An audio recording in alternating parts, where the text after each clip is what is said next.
ये स्टूडेंट्स एक मॉन्स्टर को पकड़कर बांध दिया था। वो उसे पानी की मदद से मारना चाहता था। अब प्लान के मुताबिक कुछ लड़का बंदूक से उसका टेंटिकल्स उड़ा देता है और साथ ही साथ बाकी बचे स्टूडेंट्स चारों तरफ से उस पर पानी फेंकने लगता है। ये सब देखकर मॉन्स्टर बेहद घबरा चुका था। इतने में पीछे से और 2 स्टूडेंट्स आकर उसके सर में गोली चला देता है, जिसे देखते ही देखते वहाँ पर एक बड़ा सा धमाका हो जाता है।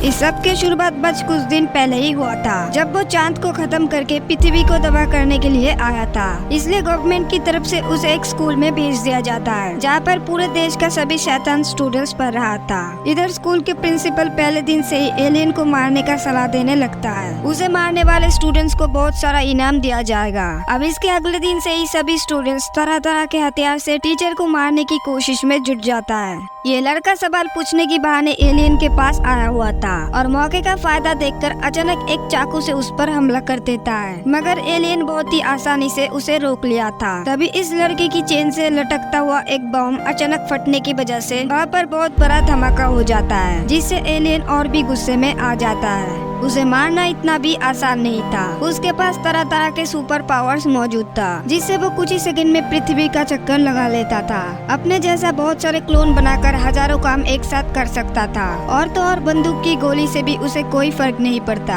इधर प्रिंसिपल उसे मारने के लिए रोज कुछ न कुछ नए स्टूडेंट्स को भेजने लगता है। ऐसे ही वहाँ पर एक दिन एक बहुत ही ताकतवर म्यूटेंट लड़का आया हुआ था, जो सीधा ही मॉन्स्टर को एक फाइट के लिए चैलेंज कर देता है। वो पहले ही बार में एलियन का टेंटिकल्स काट दिया था, जो देखकर सभी स्टूडेंट्स बेहद हैरान हो जाता है, क्योंकि इससे पहले कोई भी उसे छू नहीं पाया था। ये देखकर एलियन भी गुस्से में लाल होने लगता है, लेकिन लड़का उसे कोई भी मौका न देकर अपने टेंटिकल से उस पर लगातार अटैक करने लगता है। एलियन किसी तरह अपने आप को बचा रहा था। तभी लड़का अपने आखिरी बार करने के लिए आगे बढ़ता है, पर एलियन अपने सुपर पावर से उसके बालों को ही डैमेज कर दिया था। वो एक ही झटके में लड़के को बाहर फेंक के मारता है। फिर अपने गुस्से को ठंडा करने के लिए तेजी से आसमान में उड़कर एक पूरे सैटेलाइट को ही स्कूल के ग्राउंड में फेंक के मारता है। उसका गुस्सा देखकर सभी स्टूडेंट्स बेहद घबरा चुका था, जिससे अगले दिन से सभी स्टूडेंट्स मन लगाकर पढ़ाई करने लगता है। इसी बीच एक लड़की अपने टीचर को एक केमिकल देकर उसे पीने के लिए कहती है, और उसे पीने के तुरंत बाद ही एलियन का तबीयत खराब होने लगता है। उसके शरीर अचानक से नीला पड़ चुका था, और फिर उसके सर से 2 पंख भी निकल आता है। तभी अचानक एलियन एक उड़ने वाला पतंग में बदलकर पूरे क्लासरूम में घूमने लगता है। इधर इस हमले के तुरंत बाद ये सभी स्टूडेंट्स एलियन को ढूंढने के लिए सामने जाता है, जो कि अब पानी की वजह से सिकुड़ कर एक बॉल में बदल चुका था।